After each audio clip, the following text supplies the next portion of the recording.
है। चलिए रिवीजन करते हैं हम लोग फिर से। आज से हम लोग इकोनॉमिक्स का रिवीजन करेंगे। तो पहले फाइल खोल लेते हैं हम लोग, सॉरी फाइल खोल लेते हैं, मेमोरी कार्ड में चले जाते हैं। उसके बाद क्या है, नाइट शिफ्ट में, उसके बाद इकोनॉमिक्स में चले जाते हैं। और उसमें पहला जो चैप्टर था अर्थशास्त्र की परिचय, उसको हम लोग पढ़ते हैं फटाफट, ठीक है। तो देख लेते हैं अर्थशास्त्र के परिचय में क्या दिया हुआ है। खोले, ओपन खोल, खुल जा, एक बार खुल जा।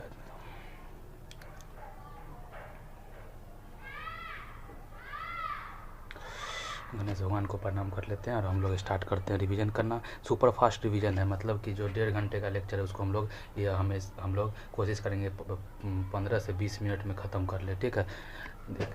ठीक है, हाँ चलिए शुरू करते हैं।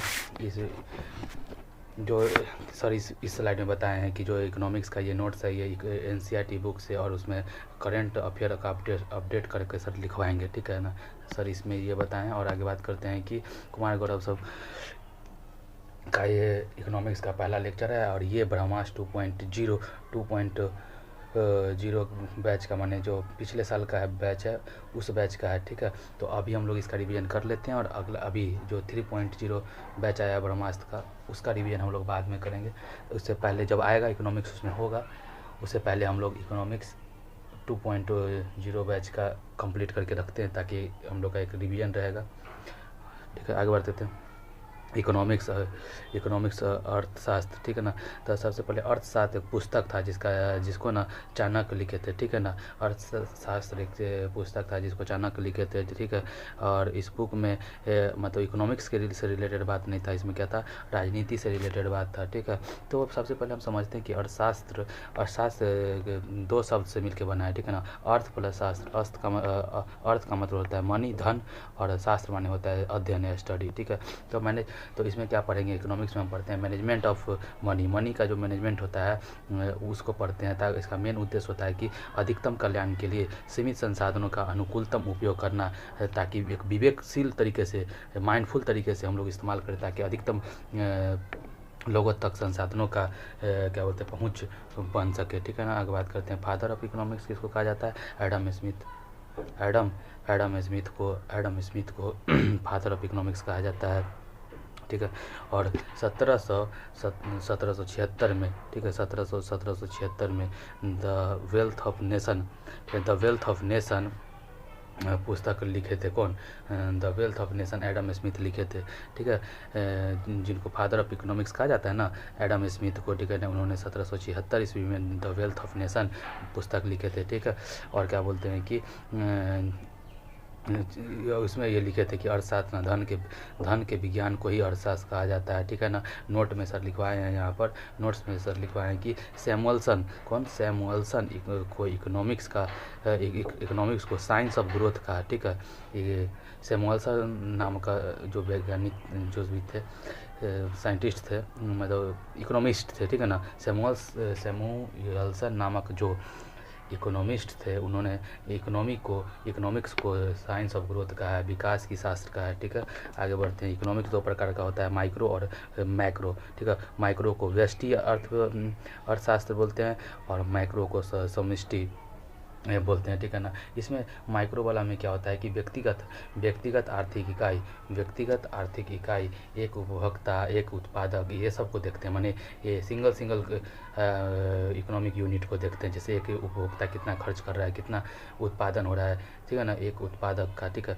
तो इसमें और क्या देखते हैं, मांग आपूर्ति सिद्धांत को इसमें पढ़ते हैं माइक्रो वाला में, और कीमत सिद्धांत को पढ़ते हैं। और एडम स्मिथ जो दिए थे वो माइक्रो इकोनॉमिक्स में ही ये दिए थे, ठीक है। और मैक्रो जिसको समष्टि बोलते हैं, समष्टि अर्थशास्त्र बोलते हैं, इसमें संपूर्ण अर्थव्यवस्था के कंप्लीट इकोनॉमिक्स के बारे में पढ़ते हैं। माइक्रो माने होता है बड़ा, ठीक है। माइक्रो माने होता है छोटा, ठीक है, और मैक्रो माने होता है बड़ा, ठीक है। तो समाज के कल्याण के बारे में पढ़ते हैं, सामाजिक आय, रोजगार सिद्धांत के बारे में पढ़ते हैं। किन्स इसके अंदर आते हैं, मैक्रो के अंदर किन्स आते हैं और माइक्रो के अंदर एडम स्मिथ आते हैं, ठीक है ना। तो किन्स का एक थ्योरी था जिसको जनरल थ्योरी ऑफ एम्प्लॉयमेंट बोला जाता है। और एडम स्मिथ ने 1776 में कौन सा पुस्तक लिखा, बताइए, the the wealth of nation पुस्तक लिखा 1776 ईस्वी में। समझ में आ गया बात।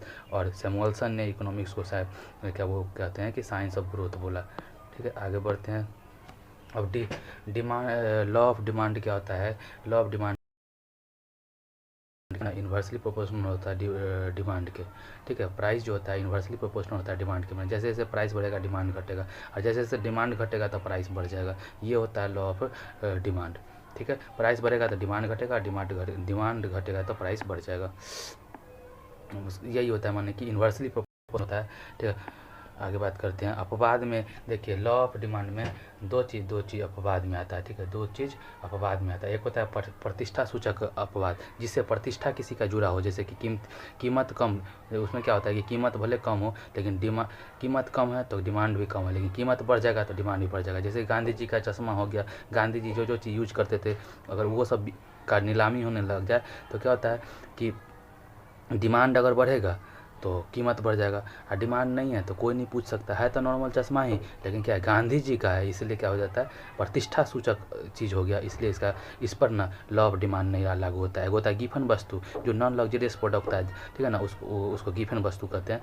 नॉन लग्जरियस प्रोडक्ट को क्या बोलते हैं? गिफन वस्तु कहते हैं। जैसे जिसमें आय का बड़ा हिस्सा व्यय होता है, मैंने कि जितना कमाते हैं उनमें ज़्यादा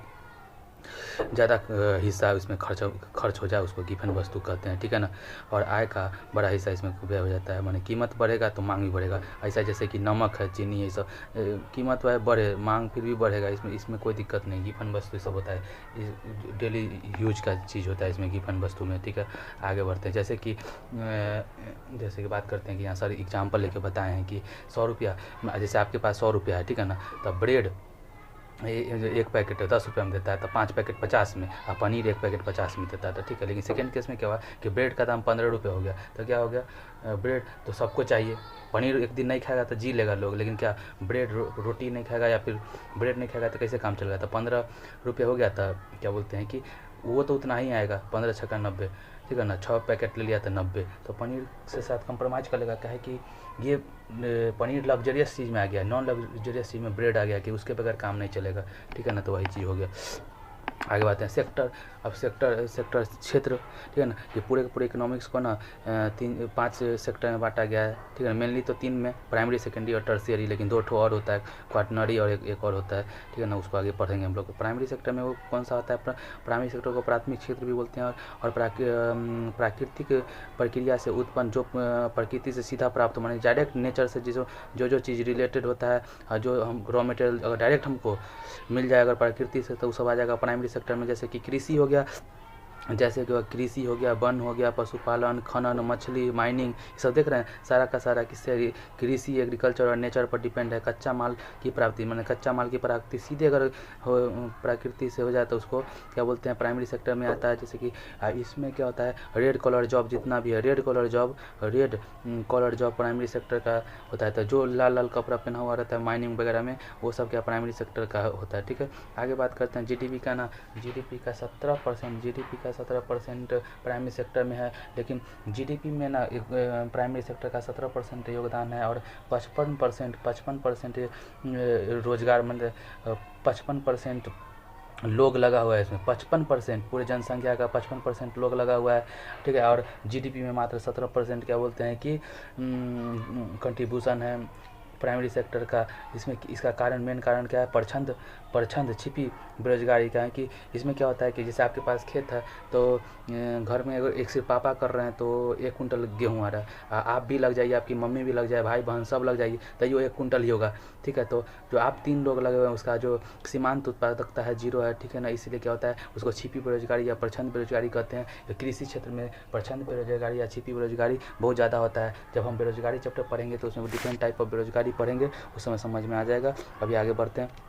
अब नोट में क्या लिखा है कि कृषि क्षेत्र में ज़रूरत से अधिक लोग कार्य में लगे हुए हैं, इसीलिए यहाँ परछंद जिसको डिसग्यूज्ड छिपी बेरोजगारी अधिक है। माने कृषि क्षेत्र में ना यूज्ड अनएम्प्लॉयमेंट बहुत ज़्यादा है, ठीक है ना। नोट में सर दिखाएंगे प्रछंद और छिपी बेरोजगारी में सीमांत उत्पादकता और मार्जिनल प्रोडक्टिविटी शून्य होता है। बताया ना कि अगर 3 लोग के जुड़ जाने से अगर कुछ भी उत्पादकता में कोई अंतर ना है तो भाई वो 3 लोग के जुड़ने से क्या फ़ायदा हुआ, तो भाई तू हटिए जाओ। तो इसीलिए उसको बोलते हैं कि सीमांत उत्पादकता तुम तीनों का जीरो है, झूठों के क्या कहते हैं कि ना तुम है, उससे तुमको कोई फ़ायदा नहीं है, इसलिए इसको क्या बोलते हैं कि छिपी बेरोजगारी में वो आ जाएगा, ठीक है ना। दूसरा होता है द्वितीयक क्षेत्र, जिसको सेकेंडरी सेक्टर भी बोला जाता है, जो प्राइमरी सेक्टर में मूल्यवर्धन करे, माने प्राइमरी सेक्टर से रॉ मटेरियल लेकर उसमें जो मूल्यवर्धन कर दे, उसका वैल्यू एडिशन कर दे, ठीक है ना। उस द्वितीय सेक्टर में तो आता है जिसमें निर्माण, मैन्युफैक्चरिंग, विनिर्माण, उद्योग, इंडस्ट्री, ठीक है ना, प्रोसेसिंग वगैरह जितना है, इंडस्ट्री, कंस्ट्रक्शन, ये सब जितना आता है वो सब क्या द्वितीय सेक्टर में आता है। प्राथमिक क्षेत्र से इसमें कच्चा माल आता है, जैसे टमाटर है, गेहूँ है, ये सब आया होगा इंडस्ट्री में आकर तैयार हो जाता है, चटनी, ब्रेड, बिस्कुट बन गया, तो ये सब द्वितीय क्षेत्र में आ गया। और कंस्ट्रक्शन, इसमें कंस्ट्रक्शन, मैन्युफैक्चरिंग, गैस, ध्यान रखिएगा, गैस, जल, विद्युत आपूर्ति भी क्या होता है कि सेकेंडरी में आता है, जल भी, गैस भी, सब द्वितीय सेक्टर में आता है, ठीक है। आगे बात करते हैं, इसमें भी द्वितीय सेक्टर में भी पूरे के पूरे एम्प्लॉयमेंट जो लोगों को 2 भाग में बांटा गया, एक स्किल्ड लेबर चाहिए, एक कुछ काम करने के लिए, कुछ काम में नॉन स्किल्ड चाहिए। तो जो स्किल्ड लेबर है, जिसको कौशल चाहिए, जैसे ITI कुछ ना कुछ चाहिए, ठीक है, मतलब डिग्री चाहिए, तो उसको वाइट कॉलर जॉब बोलते हैं, और जिसमें स्किल नहीं चाहिए, बस एक ट्रेनिंग दे दो वही काम करते रहे, वो ब्लू कॉलर जॉब हो गया, ठीक है। वो क्या हो गया, ब्लू कॉलर जॉब। तब एक हो गया ब्लू कॉलर जॉब जिसमें ट्रेनिंग का नहीं हो, अनस्किल्ड वाला हो गया अकुशल, और जिसमें स्किल चाहिए, ठीक है ना, तो वो हो जाएगा वाइट कॉलर जॉब, ठीक है। आगे बात करते हैं तृतीय क्षेत्र, जो प्राइमरी और सेकेंडरी सेक्टर को सेवा प्रदान करे उसको तृतीय क्षेत्र करते हैं, जैसे कि परिवहन हो गया, शिक्षा हो गया, स्वास्थ्य हो गया, बैंकिंग हो गया, बीमा हो गया। भारत की GDP में सर्वाधिक योगदान 50% तृतीय क्षेत्र का ही है, ठीक है। अगला है चतुर्थ क्वाटनरी, ठीक है। नॉलेज बेस्ड इंडस्ट्री, जो नॉलेज मतलब कि नॉलेज बेस्ड इंडस्ट्री जितना भी है चतुर्थक में आ जाएगा, जैसे कि रिसर्च एंड डेवलपमेंट हो गया, R&D, वो सब आ जाएगा चतुर्थक में। और पंचम में कौन आ जाएगा, क्वेनरी नीति निर्माण, ठीक है ना, जैसे पॉलिसी मेकिंग है, जैसे राजनेता हो गया, कंपनी का MD, CEO, सबको गोल्ड कॉलर जॉब भी बोलते हैं, इसको गोल्ड कॉलर जॉब भी बोलते हैं पंचम वाले को, ठीक है। ये सब क्या है, ये तृतीयक का ही 2 भाग और बांट गया है, मतलब चतुर्थक और पंचम ना, और कुछ नहीं है, बस तृतीयक का ही 2 सब पार्ट है, ठीक है। आगे बात करते हैं, जैसे कि यहाँ पे अक्सर बताए हैं कि जैसे आपको लोहा है, तो लोहा जब अयस्क था तो प्राइमरी था, उसके बाद धीरे धीरे फैक्ट्री में आया, उससे कार बन गया तो सेकेंडरी हो गया, मैन्युफैक्चर हो गया कार तो सेकेंडरी हो गया। उसका इंश्योरेंस लगा तो क्या हुआ कि जब एक्सीडेंट होगा तो पैसा वापस आता है, तो देखो सेवा दे रहा है ना, तो सेवा दे रहा है तो वही इंश्योरेंस टर्शियरी में आ जाएगा।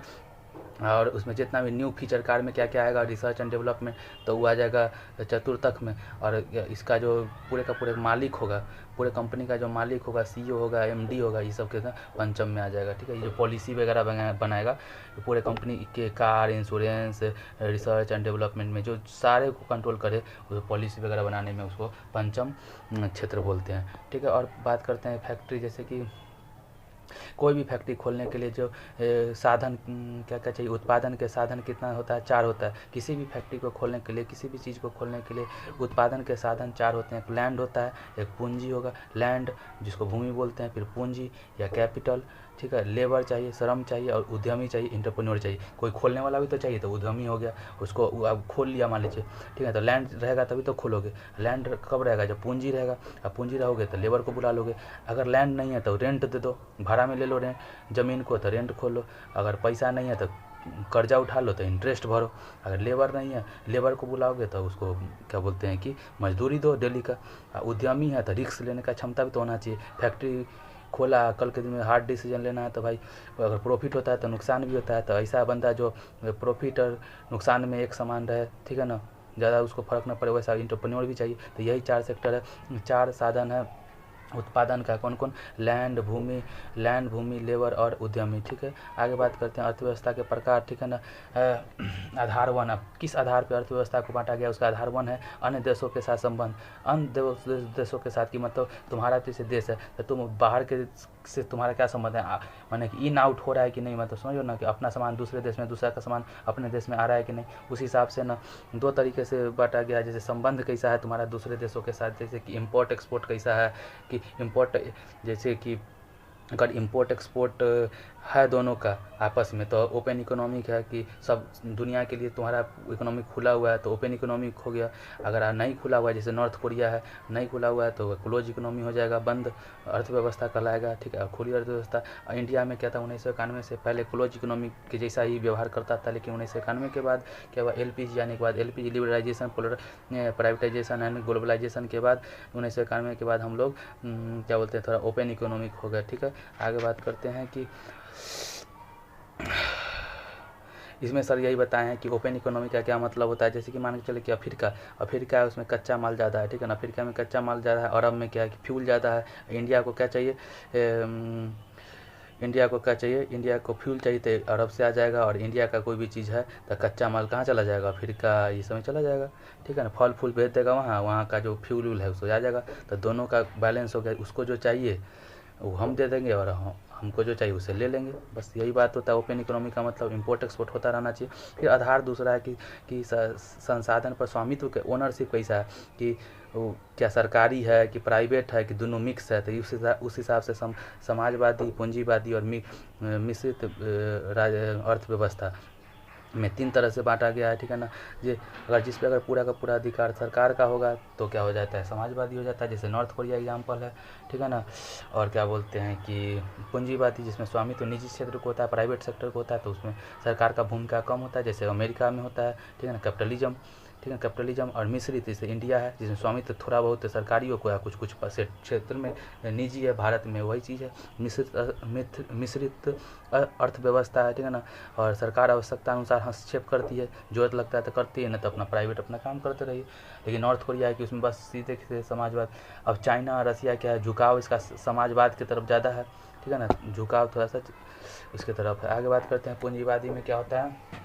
पूंजीवादी जिसको कैपिटलिज्म भी बोला जाता है, ये पूंजीवादी को देने वाले, पूंजीवादी अर्थव्यवस्था को देने वाले कौन थे, एडम स्मिथ है, जिसको फादर ऑफ इकोनॉमिक्स कहा जाता है, जिसको अहस्तक्षेप का सिद्धांत कहते हैं। माने कि राज्य ना माने राज्य माने इंडिया, कोई भी कंट्री अपने अंदर काम करने वाले व्यवसायी पर न ज़्यादा क्या बोलते हैं कि हस्तक्षेप न करे तो वो पूंजीवादी हो जाता है, ठीक है ना। जैसे कि अमेरिका इसी में आता है, ठीक है। बाजार प्रधान माने निजी क्षेत्र, माने इसमें बाजार प्रधानता होता है, इसलिए निजी क्षेत्र का ज़्यादा होता है, कंपटीशन बहुत ज़्यादा होता है, ताकि सब अपने आप में कंपटीशन करता है। और इसका मेन पर्पस होता है कि मेन उद्देश्य होता है कि अधिक से अधिक लाभ कमाना, ठीक है ना। और इसको ये रेगुलेट करता है डिमांड और सप्लाई पर। जितना ज़्यादा डिमांड होगा उतना ज़्यादा सप्लाई होगा, उतना मैन्युफैक्चरिंग होगा, ठीक है ना। तो जो पूंजीवादी होता है वो डिमांड और सप्लाई पर, उसको समाज से कोई लेना देना नहीं है, हमको बस पैसा कमाई होना चाहिए। हम बाजार प्रधान है, क्योंकि बाजार जो कहेगा, जो डिमांड करेगा, भले उससे समाज का, जैसे कि गुटखा का डिमांड कर रहा है समाज, तो गुटखा भले हम ला देंगे, भले पूरा का समाज मर जाए, उसे कोई मतलब नहीं है। ये होता है कैपिटलिज्म, जो कि अमेरिका में है, ठीक है ना। अमीर होते चला जाता है इसमें, और गरीब होते चला जाता है। बात समझ में आ गया। आगे बढ़ते हैं, फटाफट रिवीजन करिए, ठीक है ना, समय नहीं है उतना।